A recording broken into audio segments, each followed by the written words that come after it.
뉴스를 만들어내는 뉴스, 이슈를 끌고 가는 이슈. 아침을 여는 정통 아침 시사. YTN 라디오 김호성의 출발 새아침. 네, 앞서 1부에서 자유한국당 전희경 대변인을 통해서 제1야당의 입장을 들어봤습니다. 한일 무역 갈등과 관련된 이슈 진행하고 있습니다. 여당의 입장을 들어보도록 하겠습니다. 더불어민주당의 홍익표 수석 대변인 연결돼 있습니다. 의원님 안녕하십니까? 네, 안녕하세요. 반갑습니다. 네, 오늘 저녁에 문재인 대통령 여야 5당 대표의 청와대 회동이 있습니다. 당 차원에서의 준비는 어떻게 하셨는지? 네, 어제 오후부터 그 관련 주요 당직자와 당대표가 함께 했었고요. 오늘 오전 중에도 사전 준비 관련 회의를 할 예정입니다. 예. 일본 수출 규제와 관련된 대책이 주가 될 것이다. 이렇게 이해를 해도 되겠습니까? 아무래도 국민적 관심사나 지금 국가적 현안으로 봐서 일본의 수출 규제에 따른 외교적 현안 및 우리 산업에 대한 관련 지원 대책이 가장 중요한 의제가 되지 않을까 생각하고 있습니다. 예. 초당적 협력을 여야 지도부 모두 언급을 하고 있는 것 같습니다. 따라서 국민들은 이번 만남에서 어떤 해결책이 제시가 될지 좀 궁금해하고 있습니다. 어떠한 해결책이 나올 수가 있을 것이고요. 그리고 꼭 논의되어야 될 대책이 있다면 어떤 것들이 있을까요? 네, 여러 가지 논의가 있어야 되겠지만 가장 중요한 것은 아무래도 지금 현재 일본의 수출 규제에 따른 우리 관련 산업계, 특히 반도체 소재 관련 분야에 와 관련된 우리 산업 분야나 또는 이 삼성을 비롯한 우리 주요 글로벌 기업들이 생산에 차질을 빚을 가능성에 대한 국민적 우려가 크지 않습니까? 예. 그래서 이분에 대한 근본적인 지원책, 단기적으로 이것을 어떻게 극복할 건가 하는 지원 방안에 대한 논의가 분명히 있어야 될 것 같고요. 두 번째, 더 근본적으로는 일본에 대한 우리 한국의 이 초당적인 메시지가 분명하게 전달돼야 된다고 생각을 합니다. 네네.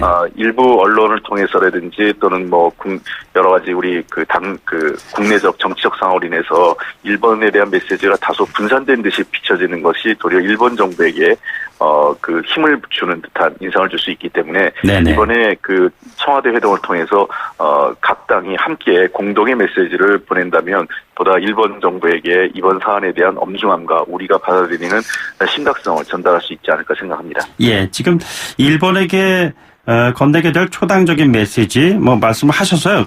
좀 뒤에 질문을 드릴까 했는데 좀 미리 좀 드리겠습니다. 최근에 보면 일부 언론에서 이 같은 한국 내 상황에 대한 서로 다른 목소리가 지금 전달되는 거에 대한 우려를 표명을 하는 것 같습니다. 고민정 청와대 대변인이 특정 언론사 보도 거명하면서 비판적 입장을 공개적으로 표명을 했습니다. 보도에 관련해서 어떠한 문제가 있다고 보시는지요? 글쎄요, 이게 지금 저는 언론사에 대해서 애국심을 요구한다 이렇게까지 요구하지는 않겠습니다만, 네네. 다만 사실 관련된 보도가 필요하다 생각을 합니다. 조선일보, 지금 중앙일보 두 개의 언론사를 지금 분명하게 거론이 됐는데, 네네. 이것은 우리 정부가 얘기하기 이전에 이미 언론 시민단체에서 여러 차례 지적을 했습니다. 이미 16일 오전에 동아자유언론 수호투쟁위원회라든지 민족문제연구소, 그다음에 민주언론 시민연합 등 여러 언론단체 등이 조선일보 사업 앞에서 규탄 기자회견을 한 바가 있어요. 네네. 그러니까 조선일보가 현 국면에서 도리어 일본을 두둔하고 우리 정부에 대한 비판적 기사, 그것도 일종의 악의적 기사를 쓰고 있다는 건데요. 특히 문제가 되는 것은 조선일보와 중앙일보의 일본어판 기사입니다. 네네. 그러니까 국내 사설과 달리 제목을 좀 더 악의적으로 달고 있는데, 예를 들면 국채보상, 7월 15일자 조선일보인데요. 국채보상 동학운동 1세기 전으로 돌아간 듯한 청와대, 이렇게 돼 있는데, 이것을 어떻게 제목을 바꿨냐면 일본어판에서는 해결책을 제시하지 않고 국민의 반일 감정에 불을 붙인 한국 청와대, 이렇게 얘기를 하고 있습니다. 그러니까 도리어 일본의 독자들이 이것을 보면서 아베 정부가 더 잘하고 있고 마치 우리 한국 정부가 이 문제 외교적으로 의도적으로 문제를 일으키고 더 감정적 민족적 정서에만 기대고 있다, 이런 인상을 줄 수 있게 만들고 있고요. 네네. 중앙일보 역시 비슷한 야후재팬 국제뉴스면에 그런 칼럼을 게재하고 있습니다. 중앙일보 칼럼은 한국은 일본을 너무 모른다, 조선일보는 수출 규제 외교장에 나오라는 문 대통령의 발언이 다음 날 뭐라고 했냐면 외교가 사라진 한국, 이러한 기사가 지금 올라가 있거든요. 네네.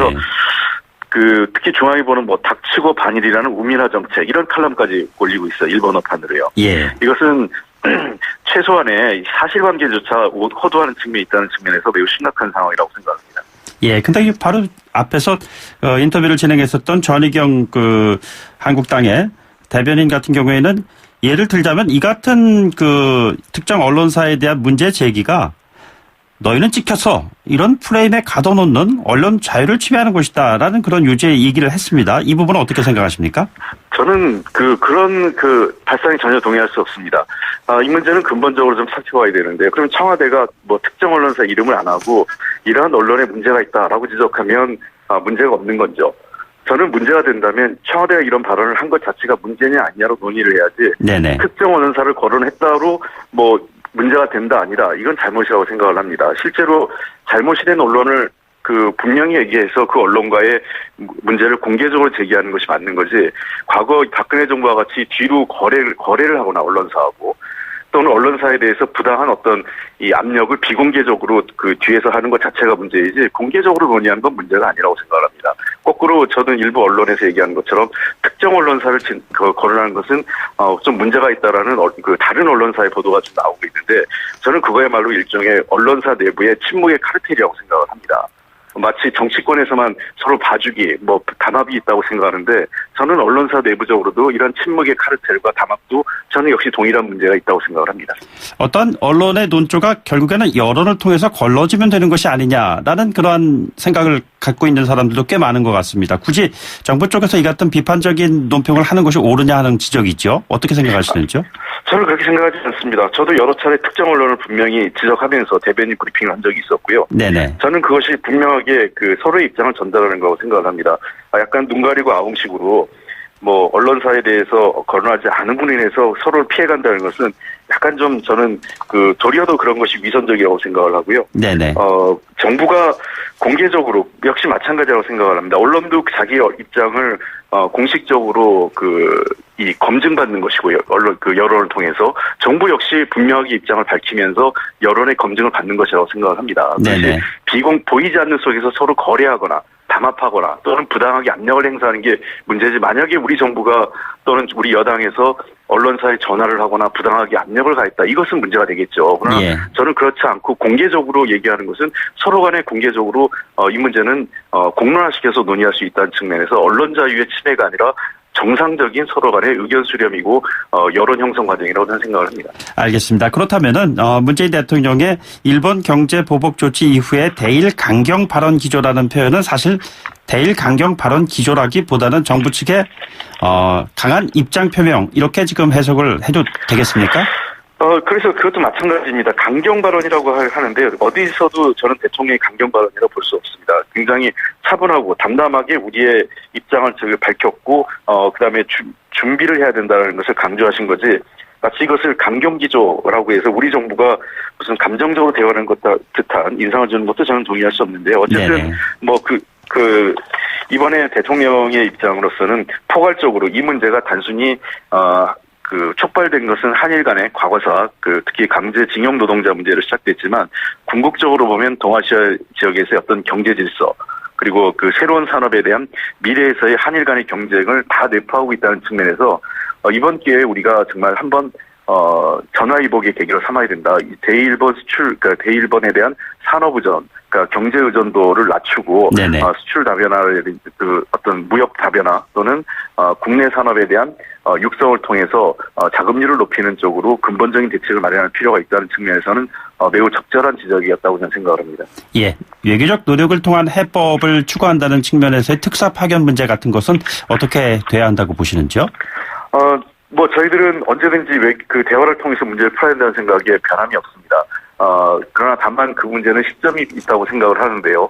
아직까지는 일본 정부가 어떠한 형태의 대화에도 현재로서 응할 생각이 별로 없는 것 같습니다. 사실 기억을 하실지 모르겠지만 이미 대통령께서는 6월 달에 있었던 G20 오사카 정상회담 때 한일 정상회담을 여러 차례 타진을 했습니다. 네네. 그러나 그 대화 자체를 회피한 것은 아베 총리였고, 아베 총리가 결국은 이러한 조치를 추진하기 위한, 이끌어가기 위한 이미 그런 내부적 결론을 갖고 우리에게 한국과의 정상회담은 물론이고 여러 가지 당국 간 회담 자체를 기피하고 있는 것으로 저희들은 보고 있습니다. 그러나 적절한 시점이 된다면 반드시 특사든 또는 뭐 더 높은 수준의 뭐 어떠한 그 대화 연결을 통해서라도 한일 간의 관계는 대화로 푸는 것이 합당하다. 저희들은 그렇게 보고 있습니다. 예, 마지막 질문 드리겠습니다. 한일 간 갈등 해결을 위한 중재자로서의 미국의 역할을 촉진시키기 위한 방안은 어떻게 해야 한다고 보시는지요? 지금 현재 미국 측에서는 우려를 많이 전달하고 있습니다. 아마 제가 보기에는 미국 내 여론이 상당히 나빠지고 있는 것으로 생각하는데요. 네네. 특히 뉴욕타임즈라든지 워싱턴 포스트 같은 쪽에서는 공개적으로 사설을 통해서 일본이 국제무역 질서를 정면으로 위반하고 있다는 식의 내용의 사설을 게재하고 있습니다. 즉 자유롭고 공정한 무역 질서를 훼손하고 있는 것인데요. 미국 내에서도 매우 우려의 시각을 갖고 있습니다. 그래서 스튜엘 지금 미 국무부 관계자가 지금 그 방안을 하고 있는 이 동아시아 지역에 오면서 아마 일본과 한국 정부 관계자를 다 만날 것으로 예상되고요. 이 문제가 조기에 대화를 통해서 해결할 것을 아마 미국 측은 주문할 것으로 생각을 합니다. 일본 측이 응할지 어떨지는 좀 지켜봐야 되겠지만 미국으로서는 동아시아 지역의 질서, 그다음에 최근에 한반도의 북한과 여러 가지 문제, 그리고 국제 무역 질서 등을 감안할 때 이 문제에 대해서는 대화로 해결하는 것을 아마 여러 가지 측면으로 노력을 할 것으로 저희는 기대하고 있습니다. 여기까지 듣겠습니다. 고맙습니다. 네, 감사합니다. 더불어민주당의 홍익표 수석 대변인이었습니다.